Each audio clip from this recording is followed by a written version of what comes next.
Hey everybody, this is Rob Lenfesti, owner and founder of Mandala Chocolate, and we are sitting here at beautiful Mandala Springs. I wanted to take a moment to talk to you about some of the very real and very potent struggles that are facing the cacao industry today. First and foremost, 70% of all of the cacao, most of the cacao that people are eating in chocolate today, comes from West Africa. Now, cacao itself is native to South America, it's native to the rainforest, and so it's been exported to Africa by Europeans hundreds of years ago to get it closer to European markets for chocolate production. The only problem is cacao isn't really designed for Africa, and it doesn't have natural resistance to the diseases and to the specific soil and to that climate.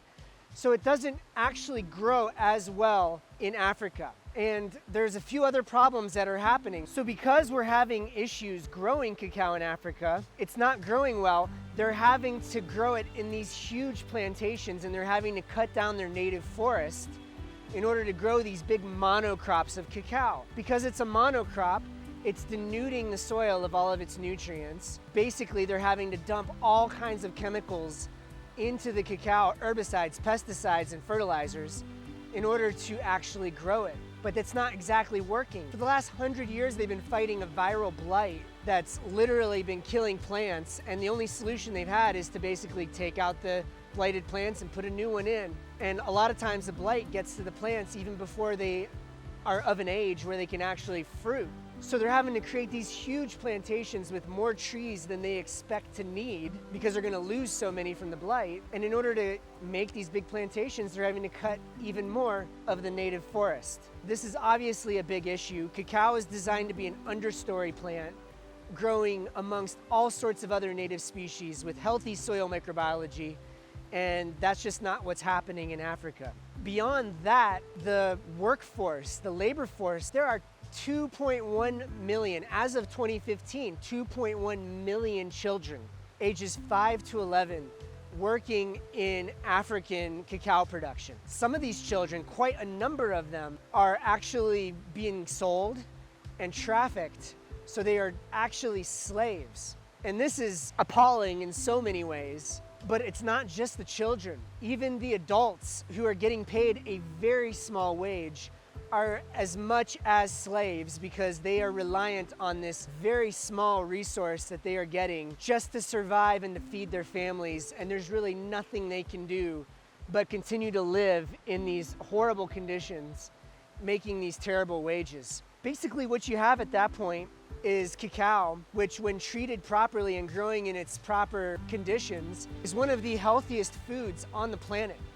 It's literally one of the most nutrient-packed and dense food sources that we have.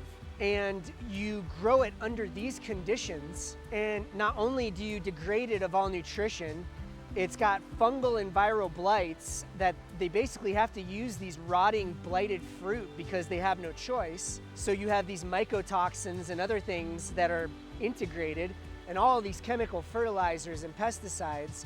Also, cacao is a very potent bioaccumulator of heavy metals.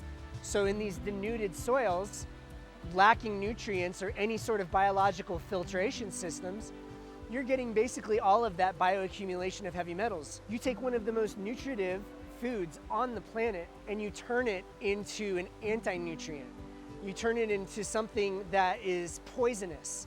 It's not just poisonous if you eat it. The very production of it is poisonous to the people and to the communities that live in these cacao production areas. So this is where it's really crucial that we grow cacao correctly. You can grow it correctly in Africa, but it requires a lot more work because it's not native. But once again, it wants to be growing in places with an abundant plant and animal ecosystem.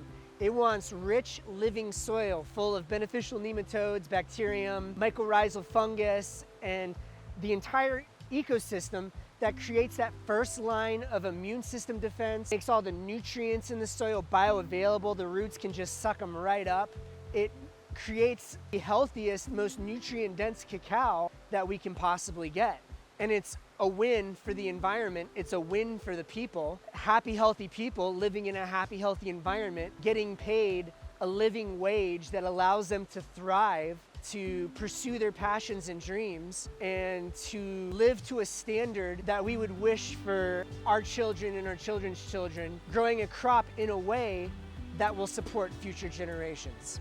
I hope this video has given you a little bit of insight into the travesty that is the modern day cacao market, and understanding that even your decently healthy dark chocolate, regardless of milk chocolate and anything else, amounts to a nutrient-denuded poison that is exploiting and creating misery in the lives of millions and millions, especially in Africa. Good reason to support your local, organic, healthy chocolate producer. I'm Rob Lenfesti with Mandala Chocolate. We are creating the most holistic and nutritious chocolate in the planet, and thank you for checking us out. Lots of love. Really appreciate you. Have a good one. Peace.